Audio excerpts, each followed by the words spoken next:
everyone. First of all, thanks so much for inviting me here to talk about Localus. My name's Anna Parker, and I'm a software engineer in Emma Hodcroft's group at the Swiss TPH. And for the last 2 or so years, I've been collaborating with a lot of people from different institutes, the majority of which are listed on this slide here. And we've been working on a new software called Localus. So Localus is an open source database software for genomic data, specifically for pathogenic viral data. And it's really dedicated to empowering better sequence storage, sharing, and access. And we're really, very fortunate that last year we became part of the Pathogen Data Network, and we're really fortunate to have a lot of people really actively involved in the project and collaborating with us. So before I sort of get into the details, I actually wanted to sort of clarify two terms that I'm going to be using quite a bit. So the first is sort of the distinction between like a software and an instance. So Localus is the software, it's the open source code that defines the behavior of a pathogen database. It can be seen as the blueprint, whereas as soon as Localus is run somewhere, that instance, when it's like running as a database or as an application, that's an instance of Localus. So you can see it as a specific machine, or with the blueprint analogy, it's like a house that's built using that blueprint. And so today, to really sort of exemplify what our software can do and how it can be used, I'm going to be using Pathoplexus, a database that uses the Localus code as an example of really some of the features. And this is also quite a good example, as a lot of the features in Localus were developed with Pathoplexus in mind. So Pathoplexus is a database for viral pathogen data, and it really focuses on, human data that is of concern, so viruses that affect humans. However, as I just said, so Localus is a software. It can be used by anyone to run their own pathogen database. And there are other known instances such as GenSpectrum, but really anyone can use this code to run their own instance. So before I dive into the software, I really wanted to kind of motivate how we came to building this database. So I'm assuming most of you were around during the pandemic and really saw how vital it was to have rapid response to outbreaks. But I thought I would actually share a more recent example. So unfortunately, at the end of August last year, the first reports of a hemorrhagic fever virus surfaced in the Kasai province of the DRC. And by the 3rd of September, samples had reached the INRB labs, and Amori Aziza and their team were able to identify the outbreak as being Ebola Zaire, and they were able to use nanopore sequencing to assemble a consensus genome. And using this information, health authorities declared an outbreak, and teams on the ground were able to then respond to this. So this is really a massive testament to the work of this team, that we're able to do this sequencing so quickly, but also to the healthcare workers on the ground. So as most of you know, assembling the genome is really, the first step, and a lot of other things have to happen after this. So as I just said, the WHO declared this as an outbreak, and also public health authorities in the region, but also healthcare workers used this knowledge to know which treatments they could use, and with other pathogens, they could then also see which antivirals they might be able to use. Also, by sequencing the genome, they could identify if it was a variant that might not respond to treatment, and if there was a requirement to start vaccinating people in the region. Now, all of this is really possible, especially for larger outbreaks, with viral genome sequencing and sharing. So I really wanted to sort of go back in time to 2 years before Pathoplexus came into existence, and sort of when we started working on the Localus software. And at that time, researchers would have only had a few options for how to share their consensus sequences with the global research community. So first and foremost, there is the INSDC, and I think probably most of you here today have worked with one of these databases. The thing that's so great about the INSDC is it's a consortia of 3 different databases in 3 different countries or continents, and they share data amongst each other, which is also really great because if unfortunately something were to happen to one of these nodes, data would still be available in these other nodes. And really they have sequencing data from a range of organisms, not just, pathogens. So it's really the global standard to submit data there, and this powers biological research. However, especially if you're, wanting to have this very fast sequence sharing for outbreaks, the submission process can be quite tiresome. You have to annotate your genome, for example. You have to potentially, or this is when you submit to GenBank, you will have to potentially do this via email. And there's also some delays between submitting the sequence and that sequence then becoming accessible. So the delay can be somewhere between 2 days to sometimes multiple weeks. And this can sort of vary, which of course, when time is of the essence, this can be an issue. Another downside of the INSDC is that there's limited flexibility with their data access or use terms.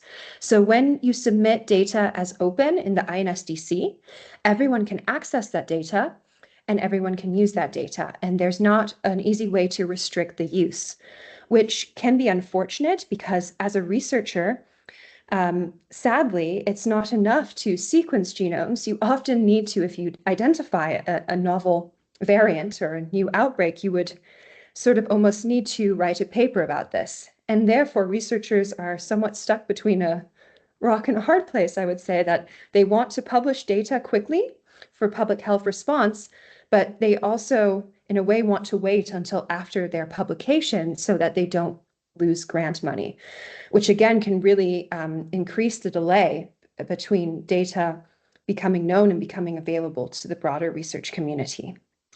So the other pre-existing sharing solution, GISAID, does actually solve a lot of these issues. It's quite easy to submit to, and it provides some protection to submitters.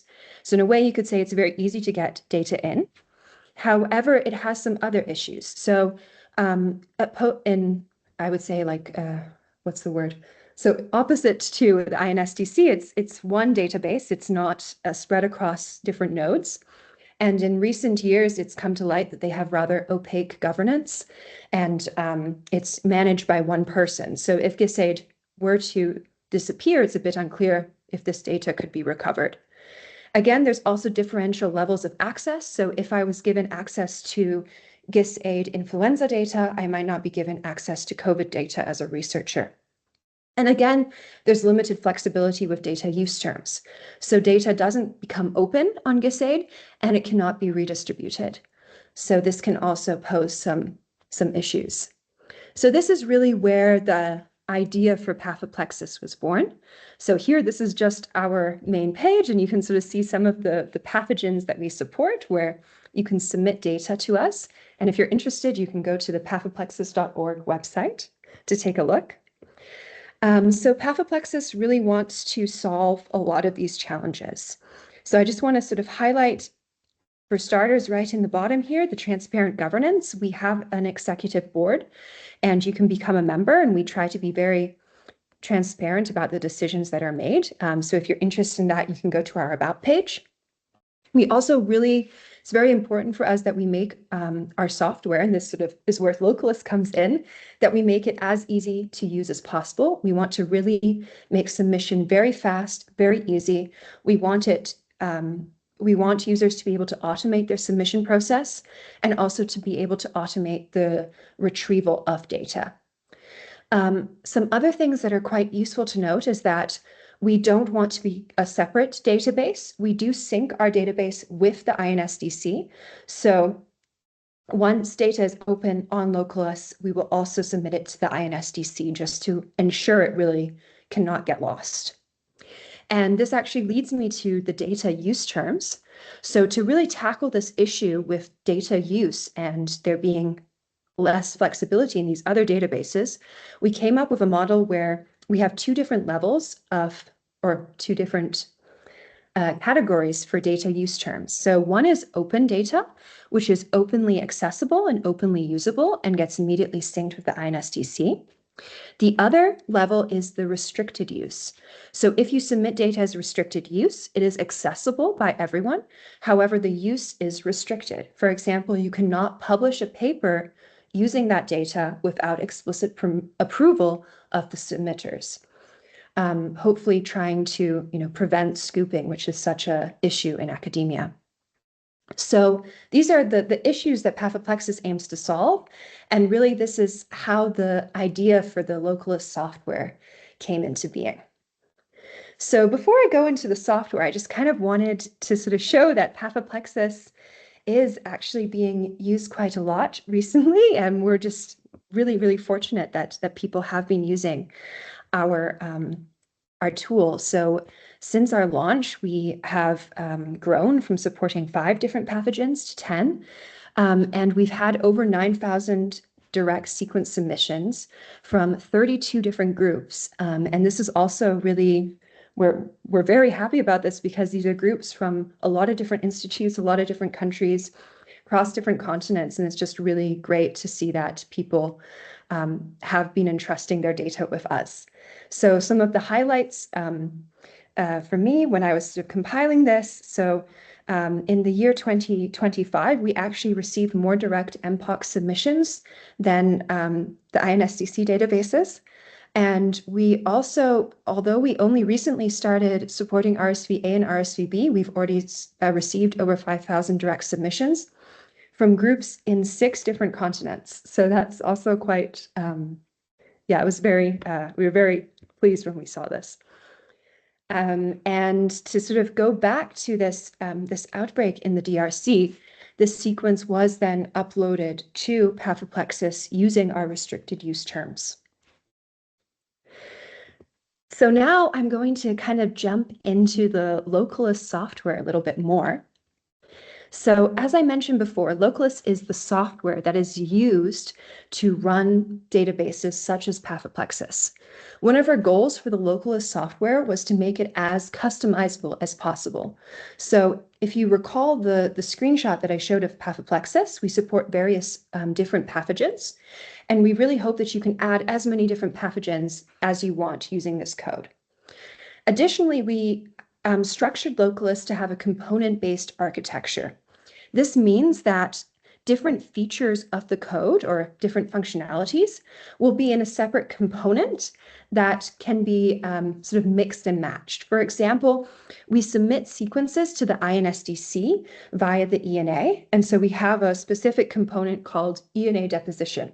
So if someone were to run their own localist instance and maybe they want to submit directly to GenBank instead, they could basically remove this component and replace it with their own component. And this sort of leads me to the final important aspect of localist is that we are fully open source. So this was really important for us for transparency so people can see what we're doing, but also so that people, if they find bugs, they can make issues. And then also if they want to use the code, they can make PRs to add functionalities that they need, or if need be, they can fork our repository and make larger changes if this is something that would help them more. So I actually wanted to now kind of show off some of the features that Pathoplexis offers, especially as these are really possible using our localist software. So again, I'm going to use Pathoplexis as an example. And here I'm just going to show you how you can search the MPOX sequences that we have. So I've just clicked on MPOX, and here I'm sort of scrolling at the sequences that are available. So just to sort of mention, these are sequences that we have ingested from the INSDC, and these are also sequences that have been submitted directly to Pathoplexis. So we have a bunch of default metadata fields that are here, and I can customize that if I'm interested in some other fields. I can also click on a specific entry, a specific sample, and look into it in more details. To sort of mention here, I had different metadata fields. So these sample details, these would have been details or metadata fields that were filled out by the submitters. However, if you saw above these total SNPs, total stop codons, these are annotations that we have actually performed after the sequence was submitted. So we have processing pipelines that when someone submits data, we check that metadata is valid. For example, that the collection country is spelled correctly. And then we also sort of check that if you submit a sequence to the mpox organism, that it actually aligns to mpox, for example. And then we can also add some additional metadata. So here, for example, we've annotated the clade and the lineage using this alignment. We are actually using the NextClade tool for doing this, which is really useful. It also, scrolling down, it gives us a list of these mutations, which we can actually search for. So you can really tailor your search queries. Now I'm actually going to do quite a simple search. I'm just going to search for Germany. And now I can actually investigate a couple individual sequences. So if I wanted to, I could actually download them now and potentially do some of my own analysis. Or I could use one of our new features, which is a link out tool, and I could view them, for example, on NextClade. So this is nice. This kind of gives me another way to visualize the mutations. And I'm actually going to just skip ahead a little bit in the interest of time. The other very nice thing about NextClade, is that I can view these sequences on a tree. So I can really see their relationship. And this might be, interesting if maybe I've submitted 2 samples and I want to see how close they are. Exactly. So I'm actually just going to continue from here. And kind of, again, come back to this component topic that I mentioned before.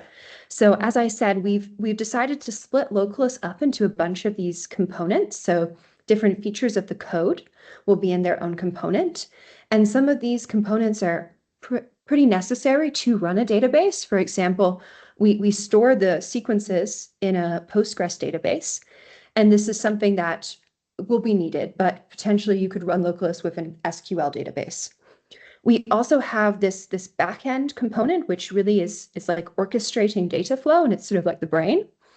And then we also, have the website you interact with. And then we also have some certain components that are more customizable. So as I mentioned, we ingest from the INSDC, we deposit data in the INSDC. These are optional components. We also do processing of the metadata and of the sequences. This happens in this pathogen-specific processing pipeline, which can be configured for specific pathogens. It uses NextClade. But you could also write your own pipeline, for example, that doesn't use NextClade.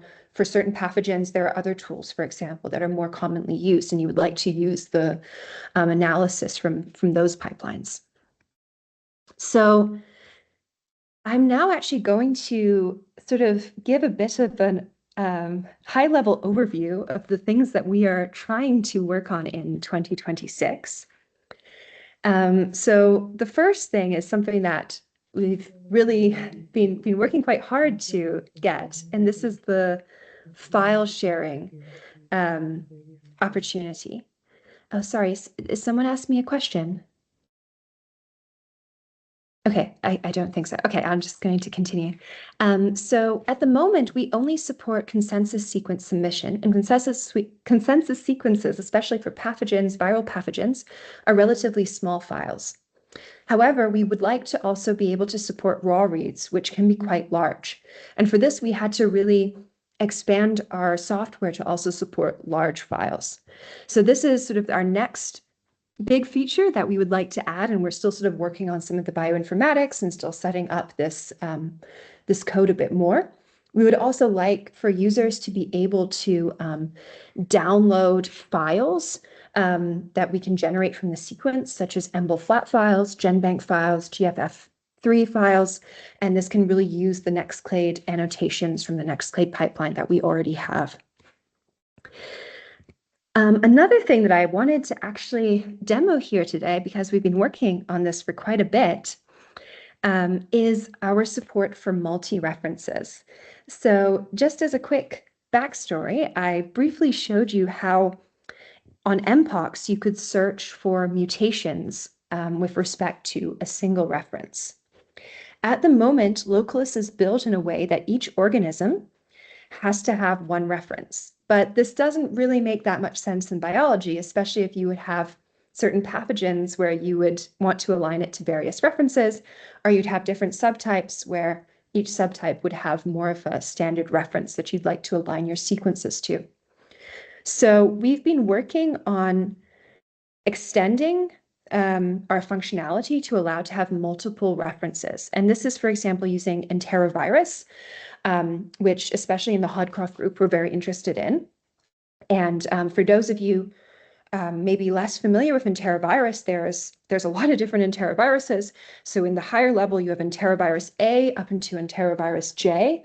And even within, for example, enterovirus A, you would have a lot of different subtypes with different sort of common references. I think on NCBI virus, you have over 40 sort of commonly used reference genomes for different enteroviruses. So here, this is an example where I'm now looking at a subset of all the enteroviruses on NCBI virus. And as you can see, I can't actually search by mutations because I haven't selected which reference or which subtype I'm interested in. And now I could actually select, for example, maybe I'm very interested in EVA71. And now after I've selected this, I will actually see the subset of the data that has been best aligns to the EVA71 genome. And then I can also search for mutations, maybe in the VP1 gene, that's commonly sequenced gene. And then again, I can sort of do sort of similar, searches. I can investigate this data. I can look into the alignment metrics. I can see the clade, for example. And then again, I can see the mutations with respect to this EVA71 genome. So here, actually, only the VP1 gene has been sequenced. This is, by the way, quite common, actually. The VP1 gene is often investigated in more detail. So yeah, this is sort of the functionality that we're now providing. I don't think I have enough time to show submission, but what we've also set up or configured for submission is when you submit sequences to the enterovirus organism, we can then actually align it to the reference that it's closest to. So basically, we can do this subtype assignment. So if you have uploaded an enterovirus A, we will see if it aligns more to A71 or A60.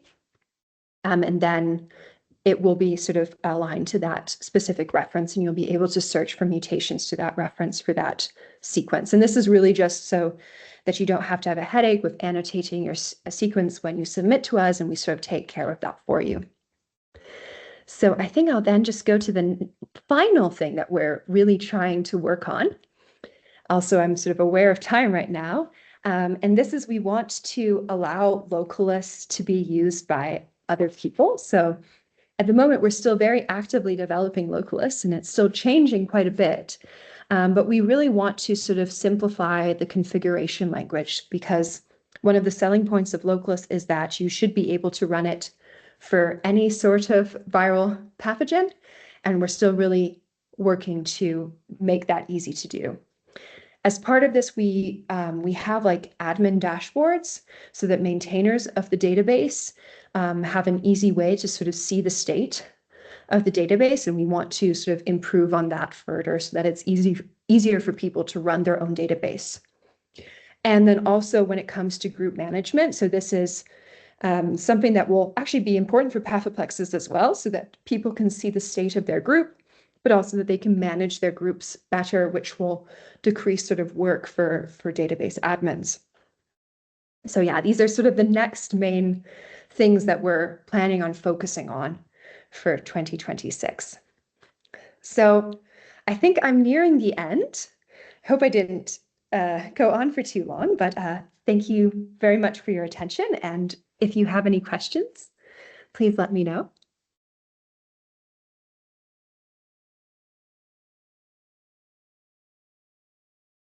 Yeah, I see one hand.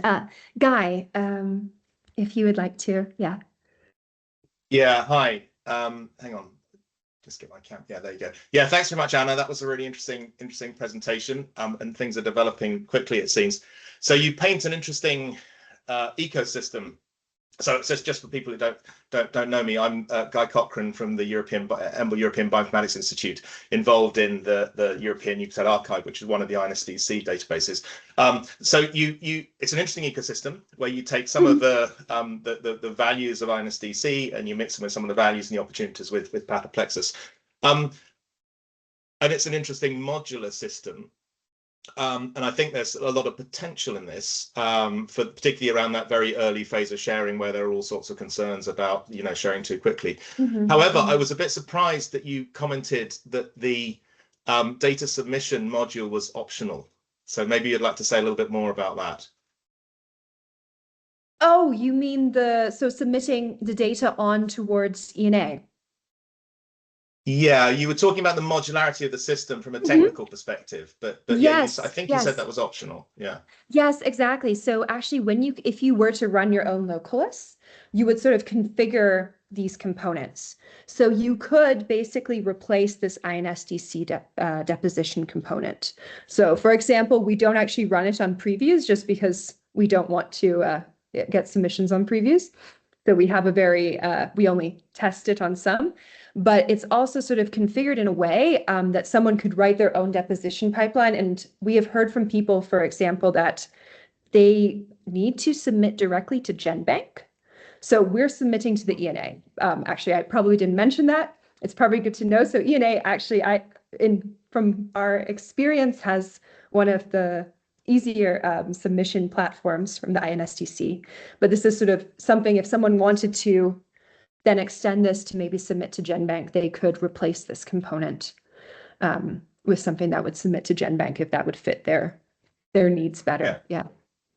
Okay, thank you. That makes sense. I mean, so it sounds like technically one could set it up in different ways, but there's a policy or there's an aspiration that it would always be a part of the setting up an ecosystem for real life data beyond the sort of testing phase. Yeah, thank you very much. And definitely, and definitely for Pathoplexus, we will always be submitting to the INSDC. Thank you. Yeah.